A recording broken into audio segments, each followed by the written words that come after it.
ನಮಸ್ಕಾರ ಸ್ನೇಹಿತರೆ. 2024 ಜೂನ್ 4 ನಂತರ ಬದಲಾಗಿದ್ದೇನು? ಕೇಂದ್ರ ಸರ್ಕಾರದಲ್ಲಿ ಮೋದಿಜಿಯೇ ಪ್ರಧಾನಿಯಾಗಿದ್ದಾರೆ, ಅಮಿತ್ ಶಾ ಗೃಹ ಸಚಿವರಾಗಿದ್ದಾರೆ, ಇನ್ನು ಅವರೇ ಸ್ಪೀಕರ್, ಎಲ್ಲ ಅವರೇ ಇದ್ದಾರೆ. ಏನು ಬದಲಾಗಿಲ್ಲ. 2004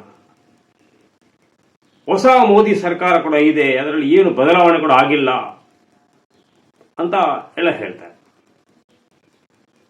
ಆದರೆ ಪ್ರಸಕ್ತ ಮೋದಿ ಸರ್ಕಾರದಲ್ಲಿ ಬದಲಾವಣೆ ಆಗಿದೆ. ಒಂದಲ್ಲ ಎರಡಲ್ಲ 3 ಬಾರಿ, 3 ತಿಂಗಳಲ್ಲಿ 3 ಬಾರಿ ಯೂಟರ್ನ್, 3 ತಿಂಗಳಲ್ಲಿ 3 ಬಾರಿ ಯೂಟರ್ನ್. ಮೋದಿ ಸರ್ಕಾರದ ಯೂಟರ್ನ್. ಜೂನ್ 4 ನಂತರ ಬದಲಾಗಿದ್ದೇನು? ಮೋದಿ ಪ್ರಧಾನಿಯಾಗಿದ್ದಾರೆ ಅಂತೆಲ್ಲ ಬಿಜೆಪಿ ಬೆಂಬಲಿಗರು ಒಬ್ಬರಿದ್ದಾರೆ. ಆದರೆ ಬದಲಾವಣೆ ನಮಗೆ ಸ್ಪಷ್ಟವಾಗಿ ಕಾಣುತ್ತಾ ಇದೆ. 3 ತಿಂಗಳಲ್ಲಿ ಮೋದಿ ಸರ್ಕಾರಕ್ಕೆ 3ನೇ ಬಾರಿ ಯೂಟರ್ನ್ ತೆಗೆದುಕೊಳ್ಳಬಹುದಾದ ಸ್ಥಿತಿ ಬರೆಯಿತು ಅಂತ. ಇದ್ಯಾಕೆ? ಇದು ಈ ದೇಶದ ಪ್ರಜಾಪ್ರಭುತ್ವದ ಶಕ್ತಿ. ಏಕ್ ಅಕೇಲಾ ಸೂಪರ್ ಭಾರಿ ಅಂತ ಒಬ್ಬ ಪ್ರಧಾನಮಂತ್ರಿ ಸಂಸತ್ತಿಗೆ ಬರಲು ಹಿಂದೇಟು ಹಾಕುವಂತ ಸ್ಥಿತಿ ನಿರ್ಮಾಣವಾಗಿದೆ. ಹೌದು, ಸರಿ, ಅದನ್ನು ಪಕ್ಕಕ್ಕಿಡೋಣ. ಈಗ ಯಾವ್ಯಾವ ವಿಷಯದಲ್ಲಿ ಮೋದಿಜಿ ಸರ್ಕಾರ 3 ತಿಂಗಳಲ್ಲಿ 3 ಬಾರಿ ಹಿಂದೇಟು ಹಾಕಿತು ಅಂತ ನೋಡೋಣ. ಮೊದಲಾಗಿ ಮೊನ್ನೆ ಸಂಸತ್ತಿನಲ್ಲಿ ವಕ್ಫ್ ಬೋರ್ಡ್ಗೆ ಸಂಬಂಧಿಸಿದ ಬಿಲ್ ಮಂಡನೆ ಆಯಿತು, ಚರ್ಚೆ ನಡೆಯಿತು, ಎಲ್ಲ ಆಯ್ತು. ಕೊನೆಗೆ ಏನಾಯ್ತು? ತಮ್ಮ ವೋಟ್ ಬ್ಯಾಂಕ್ ಖುಷಿಪಡಿಸಲು ವಿಧಾನಸಭೆ ಚುನಾವಣೆಗೆ ಹೋಗುವ ಮೊದಲು ನೋಡಿ, ನಾವು ಮುಸ್ಲಿಮರಿಗೆ ಮತ್ತೊಂದು ಹೊಡೆತ ಕೊಟ್ಟಿದ್ದೇವೆ ಅನ್ನುವಂಥ ಸಂದೇಶ ಕೊಡಲು ಗೃಹಮಂತ್ರಿ ಅಮಿತ್ ಶಾ ಮೋದಿ ಸರ್ಕಾರ ಪ್ರಯತ್ನ ಮಾಡಿತು. ಆದರೆ ಇದು ಯಶಸ್ವಿಯಾಗಲಿಲ್ಲ. ಈಗ ಆ ವಕ್ಫ್ ಬೋರ್ಡ್ ಬಿಲ್ ಏನಿದೆಯೋ ಅದು ನೆನೆಗುದಿಗೆ ಬಿದ್ದಿದೆ. ಜೆಪಿಸಿ ಕಮಿಟಿ ಕೊಟ್ಟಿದ್ದಾರೆ, ಜಾಯಿಂಟ್ ಪಾರ್ಲಿಮೆಂಟರಿ ಕಮಿಟಿಗೆ ಅದನ್ನು ಕೊಟ್ಟಿದ್ದಾರೆ.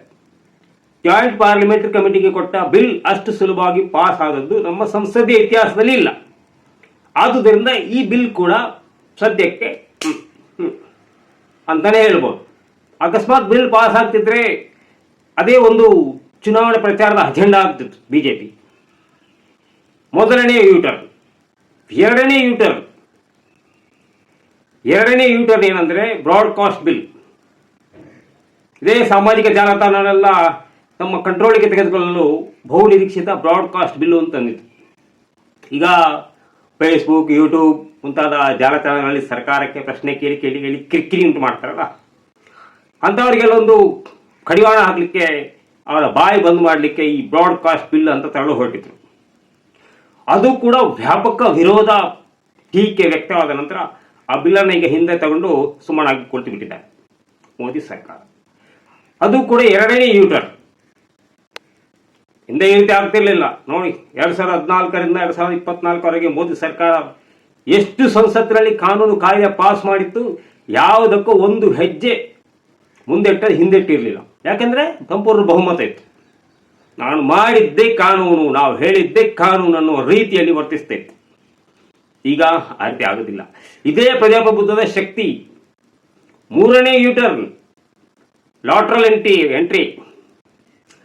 ಸರ್ಕಾರದ ಆಯಕಟ್ಟಿನ ಹುದ್ದೆಗಳಲ್ಲಿ IAS IPS ಅಧಿಕಾರಿಗಳು ಇರ್ತಾರಲ್ಲ, ಅವ್ರನ್ನ ಲಾಟ್ರಲ್ ಎಂಟ್ರಿ ಅಲ್ಲ, ಲಾಟ್ರಿ ಎಂಟ್ರಿ ಅಂತ ಹೇಳ್ಬೋದು. ಇದಕ್ಕೆ ನೇರವಾಗಿ ನೀವು ಯಾವುದು IAS IPS ಪಾಸ್ ಮಾಡಬೇಕಂತಲೇ ಇಲ್ಲ.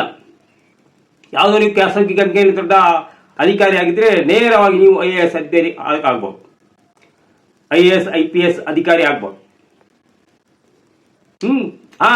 ಆಗಿ ಎಲ್ಲರಿಗಾಗುದಿಲ್ಲ. ಅದಕ್ಕೆ ನಿಮಗೆ ಸಂಘದ ಹಿನ್ನೆಲೆ ಇರಬೇಕು. ಯಾವ ಸಂಘ ಗೊತ್ತದಲ್ಲ?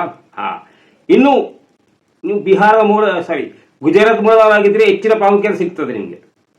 ಒಂದ್ಸಾರಿ ನೋಡ್ಕೊಂಡು ಬನ್ನಿ. ಈ ದೇಶದ ಕೇಂದ್ರ ಸರ್ಕಾರದ ಆಯಕಟ್ಟಿನ ಹುದ್ದೆಗಳಲ್ಲಿ, ದೊಡ್ಡ ಹುದ್ದೆಗಳಲ್ಲೆಲ್ಲ ಹೆಚ್ಚಿನವರು ಕುಳಿತುಕೊಂಡಿರೋ ಗುಜರಾತ್ ಮೂಲದವರು.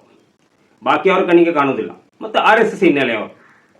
ಈ ರೀತಿ ಮೋದಿ ಸರ್ಕಾರ ಈ ಕೇಂದ್ರ ಸರ್ಕಾರದ ವಿವಿಧ ಆಯಕಟ್ಟಿನ ಹುದ್ದೆಗಳಲ್ಲಿ ಸಂಘ ಪರಿವಾರದ ಹಿನ್ನೆಲೆಯ ಸದಸ್ಯರನ್ನ, ಗುಜರಾತಿ ಸದಸ್ಯರನ್ನ ಖಾಸಗಿ ಕಂಪನಿಯಲ್ಲಿ ಕೆಲಸ ಮಾಡುವವರನ್ನು ನೇಮಕ ಮಾಡಲು ತಯಾರು ಮಾಡಿ.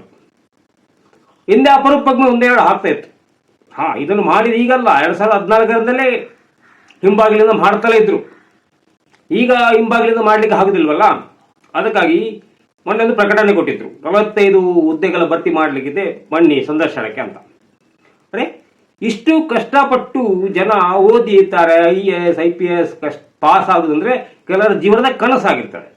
ಆದರೆ ಇಲ್ಲಿ ಅದ್ಯಾವುದು ಅಗತ್ಯನೇ ಇಲ್ಲ. ಡೈರೆಕ್ಟ್ ಸರ್ಕಾರ ಯಾರಿಗೆ ಸರ್ಕಾರ ಇಷ್ಟ ಇದೆ, ಯಾರೋ ಇಷ್ಟ ಇದ್ದಾರೆ ಅವರಿಗೆ IAS IPS ಮಾಡಿಬಿಡು. IAS IPS ಅಂತ ಹೆಸರು ಹೇಳಿದ್ರೆ ಪರವಾಗಿಲ್ಲ. ಹುದ್ದೆ ಈಗ CB ಮುಖ್ಯಸ್ಥ ಯಾರು? IAS ಅಧಿಕಾರಿಯಾ? ಇಲ್ಲ ತಾನೆ. ಆ ರೀತಿ ಕೇಂದ್ರ ಸರ್ಕಾರ ಆಯಕಟ್ಟಿನ ಹುದ್ದೆಗಳಲ್ಲಿ ತಮಗೆ ಬೇಕಾದ ಕುಳಿತು ನಮಗೆ ಬೇಕಾದ ನೇಮಕ ಮಾಡಿ ತಮ್ಮ ಕೈಯಿಂದ ಆಡಳಿತವನ್ನು ನಿಯಂತ್ರಿಸುವುದು. ಈ ರೀತಿ ಮಾಡ ಹೊರಟಿದ್ದ ಬಿಜೆಪಿ ಸರ್ಕಾರ ವ್ಯಾಪಕವಾಗಿ ವಿರೋಧ ವ್ಯಕ್ತವಾಗಿದೆ ನೋಡಿ ತಮ್ಮ ಹೆಜ್ಜೆ ಹಿಂದಿಟ್ಟಿದೆ. ಈಗ ಮೊನ್ನೆ ಆ ರೈಲ್ವೆ ಮಂತ್ರಿ ಅಶ್ವಿನಿ ವೈಷ್ಣವ್ ಪ್ರೆಸ್ ಕಾನ್ಫರೆನ್ಸ್ ಮಾಡಿ ಅದನ್ನು ಹಾಗೆ ಹೀಗೆಲ್ಲ ಸಮರ್ಥನೆ ಮಾಡ್ಕೊಳ್ತಿದ್ದ. ಮತ್ತೆ ನಿನ್ನೆ ಅದೇ ಹೇಳ್ತಾನೆ, ಮೋದಿಜಿ ನಮ್ಮ ಸಂವಿಧಾನಕ್ಕೆ ತುಂಬ ಗೌರವ ಕೊಡುವವರು, ನಾವು ಮೀಸಲಾತಿಯನ್ನು ಕೂಡ ಗೌರವಿಸ್ತೇವೆ, ಇದನ್ನೆಲ್ಲ ಹಿಂತೆಗೆದು. ಇದನ್ನೆಲ್ಲ ನೋಡುವ ಜನರು ಪ್ರಧಾನಿ ಯಾರು, ಸರ್ಕಾರದ ಯಾರದು, ಬಿಲ್ ಪಾಸ್ ಮಾಡಿದ್ದು ಯಾರು, ಅದನ್ನು ಹಿಂತೆಗೆದುಕೊಂಡದ್ದು ಯಾರು ಅನ್ನುವಂಥ ಗೊಂದಲಕ್ಕೊಳಗಾಗ್ಬೋದಲ್ಲ. ಮೋದಿಜಿಗೆ ತಮ್ಮ ಸರ್ಕಾರದ ಮೇಲೆ ಕಂಟ್ರೋಲ್ ಇದೆಯಾ ಅನ್ನೋ ಪ್ರಶ್ನೆ ಕೂಡ ಇಲ್ಲಿ ಕಾಡುತ್ತದೆ. ಯಾಕೆಂದ್ರೆ ಮೋದಿ ಸರ್ಕಾರದ ಅವಧಿಯಲ್ಲಿ ತಾನೇ ಈ ಪ್ರಕಟಣೆ ಬಂದದ್ದು, ಖಾಸಗಿ ಅವರಿಂದ ನೇರವಾಗಿ ನೇಮಕ. ಮತ್ತೆ ಅದನ್ನೇ ಮೋದಿ ಸರ್ಕಾರನೇ ಹಿಂತೆಗೆದುಕೊಳ್ಳೋದು ಅಂದ್ರೆ ಏನು? ಮೋದಿಗೆ ಮದುವೆ ಗೊತ್ತಿರ್ಲಿಲ್ವಾ? ಗೊತ್ತಿತ್ತಾನೆ. ಈ ರೀತಿ 3 ತಿಂಗಳಲ್ಲಿ 3ನೇ ಬಾರಿ ಮೋದಿಜಿ ಸರ್ಕಾರ ಟರ್ನ್ ಹೊಡೆದಿದೆ. ನಮಸ್ಕಾರ ಸ್ನೇಹಿತರೆ, ಶೇರ್ ಮಾಡಿ, ಲೈಕ್ ಮಾಡಿ, ಕಮೆಂಟ್ ಮಾಡಿ. ನಮಸ್ಕಾರ.